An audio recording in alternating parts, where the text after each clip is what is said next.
Zamani ilikuwa Mungu akikuhitaji uwe mfalme, alikuwa anamtuma nabii wake akupake mafuta.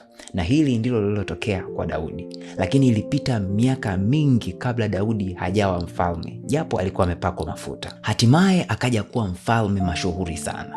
Lakini kulikuwa na tatizo lingine, na hili lilikuwa Yerusalemu.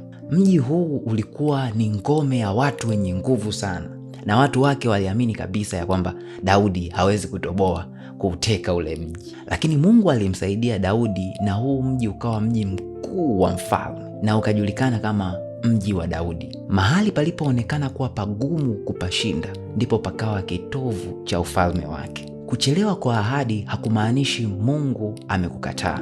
La hasha, Mungu anakuandalia kitu bora. Huenda unasubiri jambo kwa muda mrefu sana na umefikia point ya kukata tamaa.